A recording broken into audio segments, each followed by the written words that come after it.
নমস্কার, আমি নিমাই আচার্য।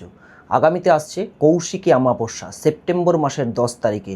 যদি নিজের শত্রুকে সারা জীবনের মতো ধ্বংস করতে চান তবে একটি মহা শক্তিশালী উপায় বলছি। তবে উপায়টি তখনই করবেন যখন শত্রুর জ্বালাতন আপনাকে প্রচুর বাড়িয়ে দেবে, শত্রু প্রচুর আপনাকে অত্যাচার করবে, শত্রুর জ্বালাতনে আপনি কখনোই কিছু করতে পারছেন না, হন্য হয়ে ঘুরছেন, তবেই কিন্তু এই উপায়টি প্রয়োগ করবেন, কারণ এটি অত্যন্ত শক্তিশালী প্রয়োগ। কী করবেন?